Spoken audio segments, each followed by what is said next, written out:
A tutti quanti su The Mark Dispatch. Oggi continuiamo il discorso sulle passioni, andando questa volta ad indagare la funzionalità dell'anima. Nello scorso episodio abbiamo visto la funzionalità del corpo, l'idea che anima e corpo siano due sostanze diverse per Cartesio che svolgono nello stesso circuito organico, ovvero il nostro corpo, l'essere umano, l'essere che siamo, appunto, in quanto unione di anima e corpo, svolgono due funzioni diverse.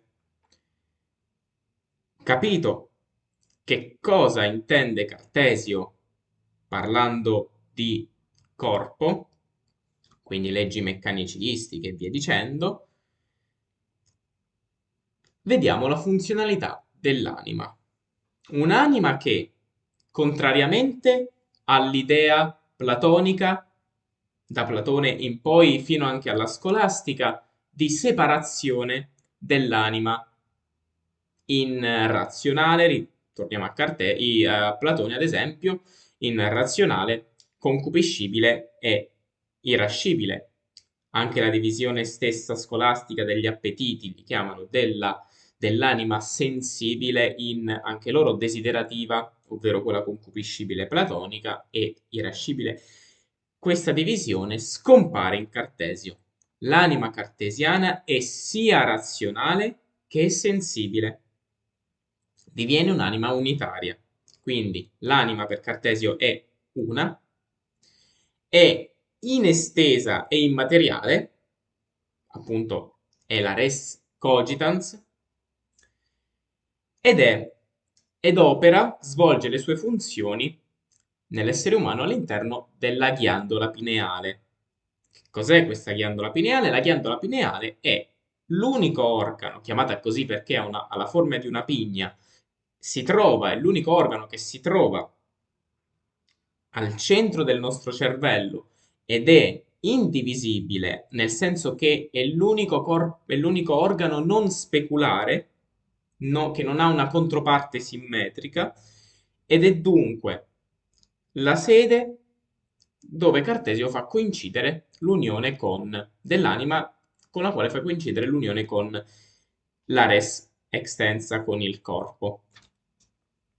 In un'unione molto forzata, ma che come ho detto lui non problematizza, non è quella non è quello il suo obiettivo, capire il perché sono unite, ma è tutto quello che ho già enunciato e che andremo a continuare ad approfondire. Il problema di questa ghiandola pineale, però, gli viene sollevato già dai suoi contemporanei. Infatti, anche negli animali stessi è presente una ghiandola pineale nel cervello.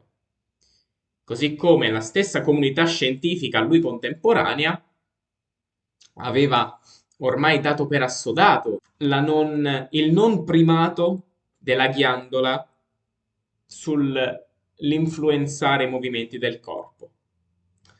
Non è quello la sua funzione a livello scientifico e quindi già viene confutata questa sua idea.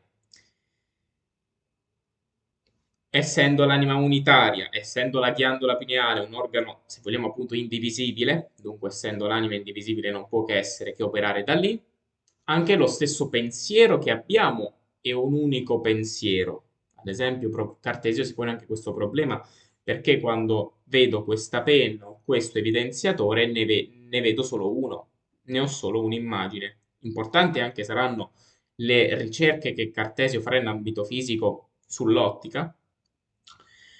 In questo momento ci dice che, e torniamo all'idea della conoscenza sensibile, quindi io entro in contatto con un oggetto esterno della conoscenza, un oggetto sensibile esterno, che sia, come ho detto nell'episodio sulla fisiologia, un contatto, quindi toccando un qualcosa ne sento le caratteristiche lisce, ruvide, bollenti, fredde e via dicendo, in base al movimento dei nervi, che i nervi compiono altre ambulanze, ehm, movimento dei nervi all'interno del corpo che ci fanno percepire l'oggetto in quel modo, quindi non è, contrariamente all'idea tomista, secondo cui è nell'oggetto che risiedono le qualità primarie, quindi conoscibili da me attraverso i sensi,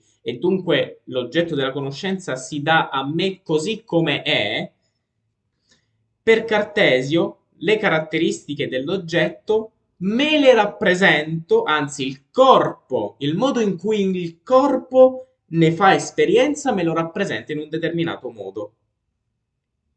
E quindi il modo in cui i miei nervi, il mio corpo, i movimenti meccanici della macchina che è il mio corpo mi portano a rappresentarmi questa penna in un determinato modo è proprio in base a come io sono fatto.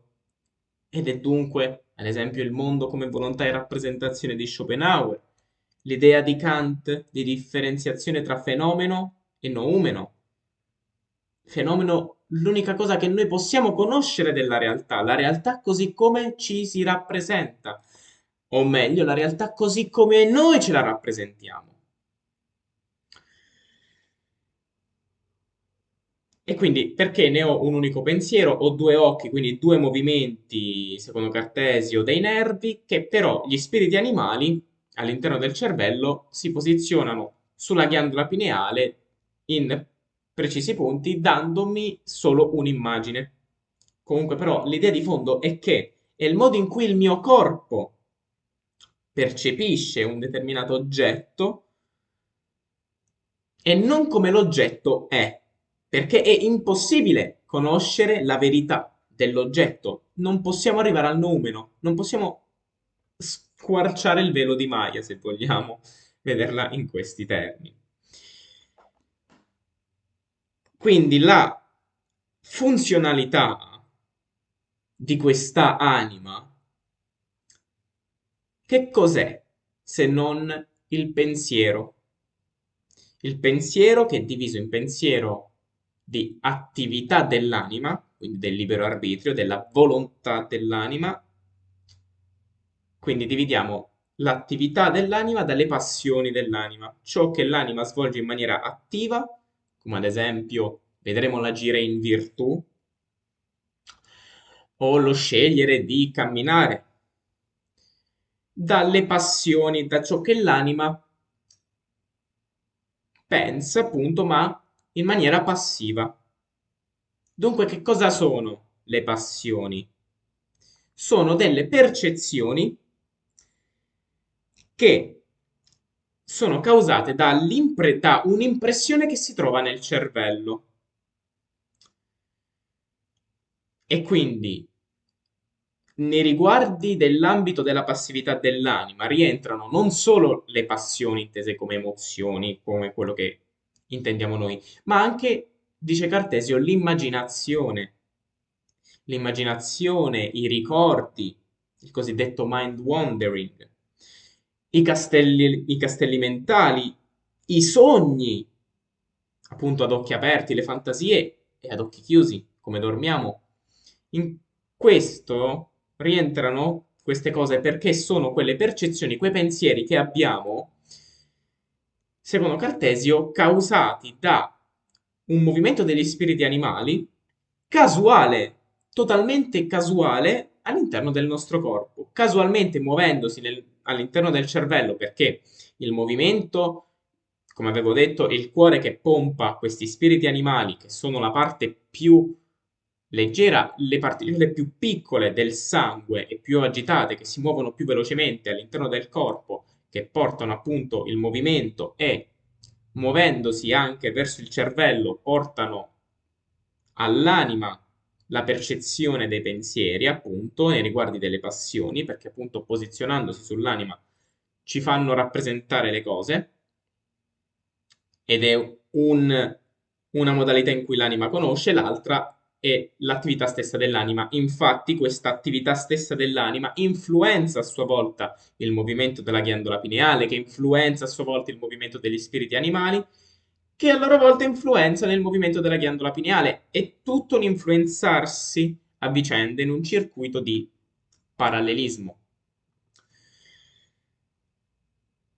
Ed è l'idea che questi spiriti animali, muovendosi casualmente in questo movimento appunto di reciproca influenza, toccando, andando in contatto con quelle impressioni, con sorte di cicatrici, possiamo vederle con questa immagine nel cervello, riportano alla mente ciò che ha causato quelle cicatrici. Ed è ciò che sappiamo essere noi oggi ricordi. Noi ricordiamo quelle esperienze che abbiamo legato ad un determinato stato mentale. Ricordiamo di più quelle che sono emotivamente forti. E riprenderemo questa idea di associazionismo, quindi del fatto che un pensiero, uno stato mentale riemerga con l'azione a cui esso è stato legato successivamente.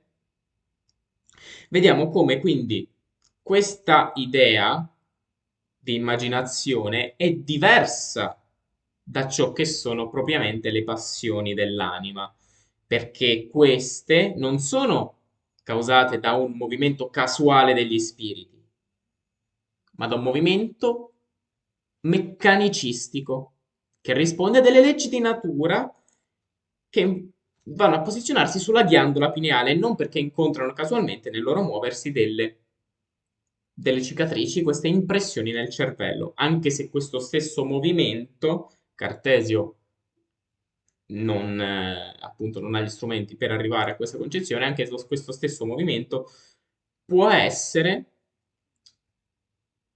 causa di quegli stessi movimenti di quelle stesse leggi fisiche e meccanicistiche. Ed è quindi diverso da quelle che sono le vere e proprie passioni dell'anima, che l'anima prova in quanto legata al corpo, non potrebbe provarle. L'unico modo che l'anima ha per provare passioni è in quanto legata al corpo. E sono dunque quelle percezioni, quei pensieri, quelle emozioni che si riferiscono all'anima stessa in quanto legata al corpo, e poi Cartesio dice conservata e rafforzata da un movimento degli spiriti animali e vedremo che significa. Adesso concentriamoci sul fatto che si riferiscono all'anima stessa. Sono infatti le passioni, per Cartesio, quelle percezioni così intime dell'anima che non possono essere diverse da così come già le si sente. Ed è una sorta di attività, ed è l'anima, è come se l'anima si riconoscesse in quella passione e il riconoscersi e l'essere consapevoli di essere in un determinato stato, di riconoscerlo come proprio, proprio dell'anima, appunto. È l'anima, ad esempio, che si sente innamorata. Perché? Perché le passioni sono il corrispettivo mentale di attivazioni neurofisiologiche, di cambiamenti di reazioni a livello fisiologico. Oggi noi diremo che le passioni e le emozioni sono ciò che emerge da questi cambiamenti, ciò che arriva successivamente a questi cambiamenti fisiologici, meccanici, elettrochimici, e ciò di cui siamo consapevoli in maniera successiva, appunto, per Cartesio è parallelo, avviene parallelamente. È il corrispettivo che l'anima, che all'anima anzi viene, appunto perché fa parte della passività, è ciò che all'anima viene fatto percepire che sta passando il corpo. Che cosa significa questo? E facciamo un esempio. La passione del timore. Input esterno, vedo un orso, ho paura dell'orso, provo timore perché, perché gli input esterni provocano in me, in questo caso provo il timore per una cosiddetta, la chiameremo oggi, memoria esperienziale. Quindi, in virtù di quel principio di associazionismo che dicevo prima, secondo cui si lega uno stato mentale ad una determinata azione, secondo Cartesio, quando in passato ho legato, non so, l'idea dell'orso al timore, a ciò che è nocivo per il corpo, quando rincontrerò successivamente l'orso, questo incontro non si ripresenterà senza il corrispettivo stato mentale del timore. Quindi, secondo questa memoria esperienziale, e questo principio di associazionismo di cui già ne parla Juan Luis Vives, citato negli episodi precedenti come quel filosofo spagnolo del secolo precedente di Cartesio, che anticipa qualcosina di Cartesio, ovvero in una sua opera già struttura un'enumerazione delle passioni, senza parlare della divisione dell'anima. Parla di questo principio di associazionismo, secondo cui, per esempio, un malato mangia delle fragole, associa il sapore delle fragole alla sua condizione di malattia. Ed ecco che in futuro non potrà più mangiare le fragole senza che alla sua mente gli si ripresenti quella condizione mentale di quando sono state associate. Ed ecco che per Cartesio, in virtù di questa unione dell'anima e corpo, appunto, in virtù di questa unione da non problematizzare, ricordiamo, ma da indagarne le funzionalità, da quando esaliamo il nostro primo respiro, anzi ancora prima, da quando siamo un feto nella pancia della mamma, leghiamo delle passioni, se vogliamo, leghiamo dei pensieri a delle azioni. E quindi, non so, passioni della madre, quando siamo ancora dei feti, le passioni che la madre prova mangiando delle ciliegie quando anche lei sta male, legherò la passione della madre mi influenzerà. E quindi non saprò perché quando sarò un individuo adulto, non saprò perché proverò un determinato stato mentale quando mangerò le ciliegie. O ancora, quando sono piccolo, e qua già parla di quello che poi Freud parlerà dei traumi. Quando sono piccolo, l'incontro con un gatto mi spaventa a tal punto che ho legato l'idea, l'immagine del gatto a questa paura. E quindi in futuro, quando sarò grande, anche se non ricorderò l'evento che ho vissuto da bambino, allora avrò sempre paura di quel gatto. E parla già appunto, anticipa ciò che Freud chiamerà i traumi, ovvero quei comportamenti, se vogliamo, disfunzionali a causa di un evento passato. E qui vi propongo quest'altra lettura. E per esempio, è facile pensare che le strane repulsioni di alcuni, che impediscono loro di sopportare l'odore delle rose o la presenza di un gatto, cose simili, nascono solo dal fatto che all'inizio della loro vita sono stati molto infastiditi da oggetti simili, oppure che si sono calati nei sentimenti della propria madre che ne era stata disturbata essendo gravida. Perché è sicuro che c'è una relazione tra tutti i movimenti della madre e quelli del bambino che si trova nel suo ventre, al punto che ciò che nuoce all'una nuoce all'altro.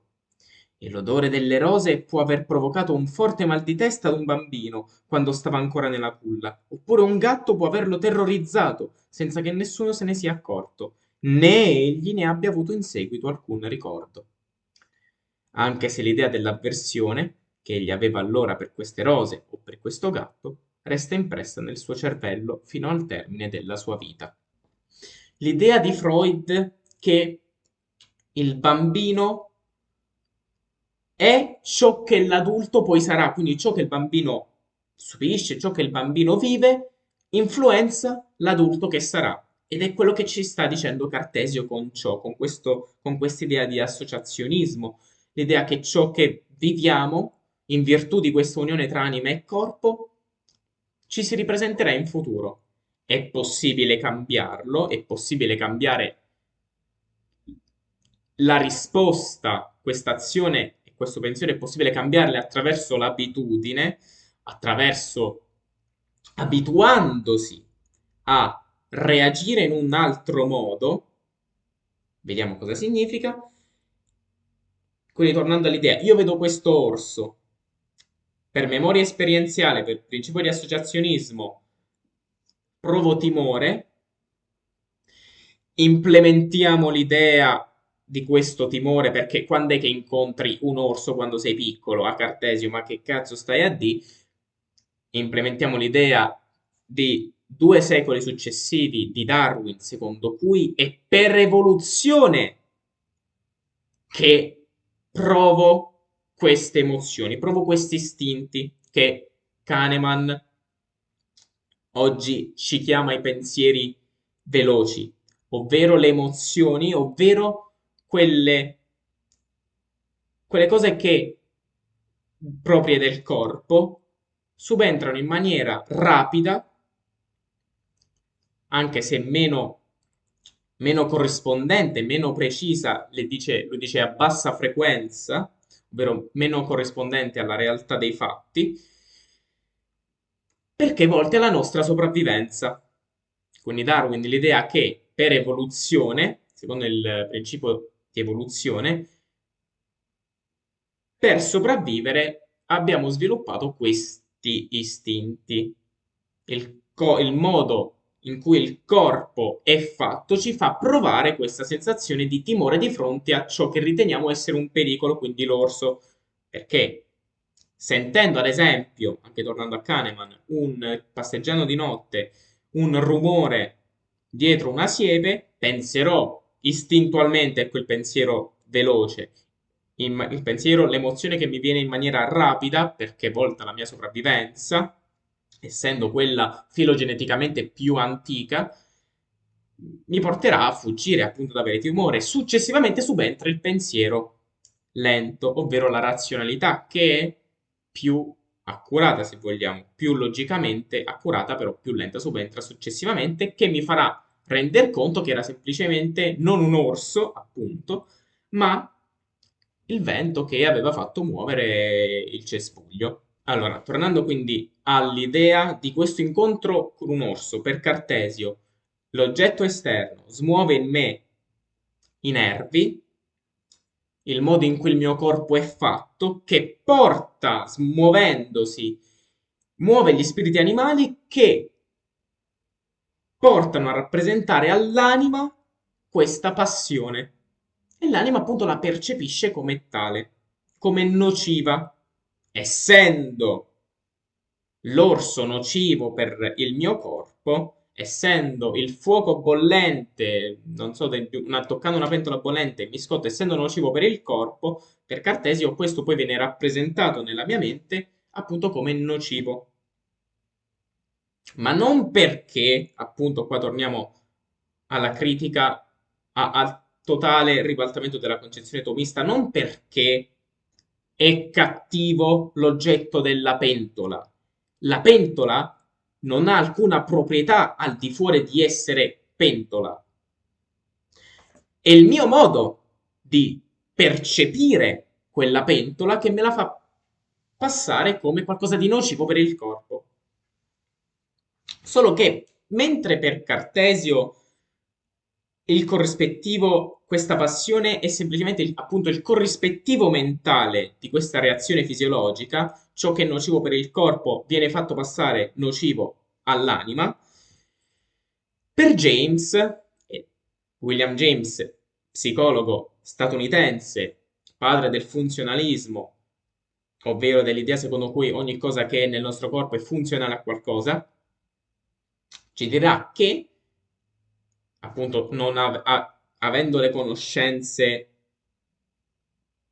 più accurate di quelle che ha Cartesio, ovvero l'idea secondo cui l'anima stessa è corpo, è una modalità del corpo, è ciò che emerge, come ho già detto, dal corpo,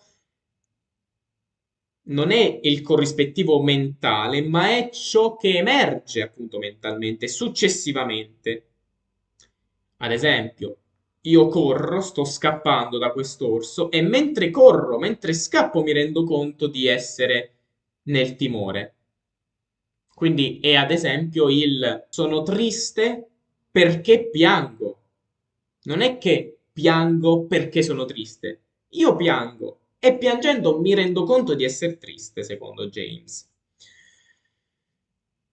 Per Cartesio, dunque, Questi spiriti animali, alla vista di quest'orso, si muovono nel mio corpo per andarsi a posizionare nei diversi muscoli pronti per farli muovere. Ed è questa la funzionalità delle passioni, ovvero quello di far volere all'anima ciò per cui preparano il corpo. E l'unico vero conflitto per Cartesio non è quello che ci è stato predicato fino a quel momento tra razionalità e sensibilità, perché l'anima è una, è sia razionale che sensibile, non è tra queste due anime, è una. E il contrasto, l'unico conflitto è tra la funzionalità dell'anima e la funzionalità del corpo. Quella del corpo, quindi del modo, come ho detto, in cui reagisce agli input esterni e che dunque il modo in cui reagisce fa desiderare all'anima ciò che percepisce come buono o nocivo. Quindi fa desiderare, prepara l'anima a volere ciò che il corpo vuole. Questa è l'idea di Cartesio. E il conflitto è il corpo che fa desiderare all'anima questa cosa e la volontà, presupponendo che l'anima è libera, ha una totale parte di attività, la sua volontà appunto di non desiderarla. Ed è questo che significa attraverso l'abitudine, attraverso, diciamo, apportando un nuovo comportamento quando viene fatto percepire alla vista di un qualcosa, non so, alla vista di un ragno, la paura e il timore, invece di scappare, se mi abituo a legare allo stato mentale del timore un'altra azione che non è quella dello scappare, allora ecco che riuscirò a distaccare questo principio di associazionismo appunto e legarlo ad un'altra azione. Attraverso però l'azione, non attraverso un altro stato mentale. Non posso eliminare lo stato mentale del timore. Non posso cambiare un pensiero con un pensiero. Posso cambiare solamente attraverso l'azione. E quindi è in base al modo in cui il mio corpo percepisce un oggetto, se lo percepisce nocivo o se lo percepisce benefico, che nascono le cosiddette sei passioni principali. Cartesio le chiama passioni primitive. Sono sei, quattro hanno il loro opposto, ovvero amore, odio, gioia e tristezza, e le altre due sono senza opposto, desiderio e meraviglia. L'amore e l'odio, dunque, presupponendo il fatto che non è il modo ancora in cui il corpo mi si rappresenta, non è il modo in cui il corpo, l'oggetto si dà a me, ma come io percepisco le caratteristiche di quell'oggetto, buone o nocive per il mio corpo, che parallelamente, mentalmente mi viene fatto percepire ciò attraverso gli spiriti animali che si muovono sulla ghiandola pineale e danno quest'idea di nocività o meno. E qui appunto vi leggo un passaggio dall'articolo 23 della prima parte delle Passioni dell'anima. Cartesio scrive: quelle che riferiamo alle cose, le percezioni che riferiamo alle cose che si trovano fuori di noi, appunto, cioè agli oggetti dei nostri sensi, sono causate da quegli oggetti che, eccitando alcuni movimenti negli organi dei sensi esterni, ne eccitano anche nel cervello tramite i nervi, i quali fanno in modo che l'anima li senta. Così, quando vediamo la luce di una fiaccola e sentiamo il suono di una campana, questo suono e questa luce sono due diverse azioni che, per il solo fatto di provocare due diversi movimenti in qualcuno dei nostri nervi e per mezzo di essi nel cervello, conferiscono all'anima due sentimenti diversi, che noi riferiamo in modo tale ai soggetti che supponiamo esserne la causa, che pensiamo quindi ci illudiamo, pensiamo di vedere la fiaccola stessa e udire la campana, quando in realtà sentiamo soltanto i movimenti che ne provengono. Quindi l'idea che è il modo in cui io mi rappresento il mondo e non come il mondo si dà a me, che io posso conoscere. Concludiamo parlando brevemente di queste passioni primitive, ovvero l'amore e l'odio, che appunto in base alla benevolenza, amore o nocività di un oggetto, del modo in cui il mio corpo percepisce questo oggetto, l'amore è ciò che prepara l'anima a volersi unire ad un oggetto. Quando proviamo odio è il corpo che prepara l'anima a volersi distaccare da quell'oggetto. La gioia e la tristezza invece riguardano il possedimento o meno, il mantenimento di un oggetto che si possiede o meno.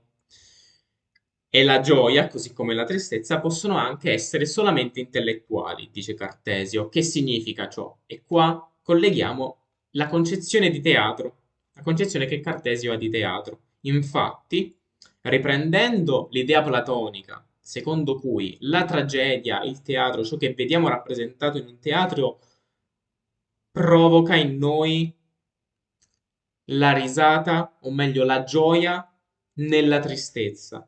Quindi Platone proprio scrive, adesso parafrasando, è quel luogo in cui si piange ridendo. Così per Cartesio la gioia che proviamo, intellettuale, che è data dall'attività stessa dell'anima, quindi l'anima prova gioia per la sua stessa attività, vedendo rappresentate delle azioni in teatro o leggendole anche su di un libro, ecco che l'anima prova gioia perché sente in smuovere in lei le passioni, che siano esse sofferenza, dolore, paura, perché rappresentate. E l'anima nel teatro gioisce nel sentirsi in lei smuovere queste passioni. Quindi, concludendo, bisogna capire che, essendo la funzione, dato che Cartesio indaga fisiologicamente che cosa sono le passioni, esse non possono che essere funzionali a qualcosa, in questo caso appunto far volere all'anima, preparare l'anima a voler ciò che vuole il corpo e poi successivamente possiamo volerlo o meno. Appunto, ritornando all'idea dell'orso, scegliamo se scappare o meno, ma non è preparandomi mentalmente al fatto che quando avrò paura non scapperò, no, è attuando l'azione del non scappare quando si presenta quello stato mentale. Quindi è l'idea che le passioni sono viste per la loro funzionalità, essendo intrinsecamente buone. Queste quattro, appunto, principali, primitive, amore e odio, che hanno il loro corrispettivo opposto, amore ed odio, gioia e tristezza, le altre due, meraviglia e desiderio, queste sei primitive si mescolano tra loro e vanno a creare tutte le altre passioni particolari, però per adesso ci fermiamo qui. Il prossimo episodio andremo a fondo su quella che è la morale cartesiana, che è profondamente connessa alla meraviglia e al desiderio, che sono le altre due passioni primitive senza il loro opposto. Spero che questo episodio sia stato utile. Noi ci vediamo alla prossima. Ciao a tutti.